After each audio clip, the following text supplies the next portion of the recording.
Susan कोयल ऑस्ट्रेलियाई रक्षा बल की पहली महिला सेना प्रमुख नियुक्त। ऑस्ट्रेलिया ने सुसान कोयल को अपनी पहली महिला सेना प्रमुख नियुक्त किया है। यह घोषणा अप्रैल 2026 में की गई थी। वह जुलाई 2026 में आधिकारिक तौर पर अपना कार्यभार संभालेंगी। यह ऐतिहासिक कदम ऐसे समय में उठाया गया जब ऑस्ट्रेलियाई रक्षा बल ADF में नेतृत्व में फेरबदल हो रहा है और वह लैंगिक प्रतिनिधित्व से जुड़े लंबे समय से चले आ रहे मुद्दे को सुलझाने का प्रयास कर रहा है। सुसान कोयल कौन है? लेफ्टिनेंट जनरल सुसान कोयल अपने नए पद पर दशकों का अनुभव लेकर आई हैं। वह वर्तमान में चीफ ऑफ जॉइंट कैपेबिलिटीज़ के रूप में कार्यरत हैं। 1987 में सेना में शामिल होने के बाद से उन्होंने कई वरिष्ठ कमांड पदों पर कार्य किया है। उनके करियर की प्रमुख उपलब्धियों में शामिल है रक्षा अभियानों में व्यापक नेतृत्व भूमिकाएं, क्षमता विकास से जुड़ी रणनीतिक जिम्मेदारियों का अनुभव, सेना में लगभग 4 दशकों की सेवा। उनकी नियुक्तियों ने न केवल पहली महिला सेना प्रमुख बनाती हैं बल्कि ऑस्ट्रेलियाई सैन्य इतिहास में किसी भी सेवा शाखा का नेतृत्व करने वाली पहली महिला भी बनाती हैं।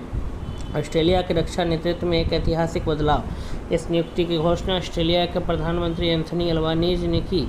उन्होंने इस देश के 125 साल के सैन्य इतिहास का एक निर्णायक क्षण बताया। रक्षा मंत्री रिचर्ड मार्ल्स ने भी इस कदम के प्रतीकात्मक महत्व पर जोर दिया और कहा कि आने वाली पीढ़ियों को प्रेरित करने में प्रतिनिधित्व की अहम भूमिका होती है। यह बदलाव इन बातों का संकेत है: समावेशी नेतृत्व की ओर बदलाव, रक्षा क्षेत्र के महिलाओं में योगदान की पहचान और सैन्य ढांचों के आधुनिकीकरण के प्रति प्रतिबद्धता। ऑस्ट्रेलियाई सेना में लैंगिक चुनौतियां। उनकी नियुक्ति ऐसे समय में हुई है जब ऑस्ट्रेलियाई सेना को लैंगिक मुद्दों को लेकर कड़ी जांच का सामना करना पड़ रहा है, जिसमें उत्पीड़न और भेदभाव के आरोप भी शामिल हैं। हाल के घटनाक्रमों में ये शामिल हैं: एक क्लास एक्शन मुकदमा, सामूहिक कानूनी कार्रवाई ने व्यवस्थागत समस्याओं को उजागर किया और साथ ही कार्यस्थल की संस्कृति को बेहतर बनाने पर भी अधिक ध्यान केंद्रित किया है। हालांकि महिलाओं के लिए बराबर मौके पक्का करने की कोई कोशिशें की गई हैं। लीडरशिप में बदलाव को उन बड़े सुधारों को हिस्से के तौर पर देखा जा रहा है जिनका मकसद मिलिट्री को ज़्यादा सबको साथ लेकर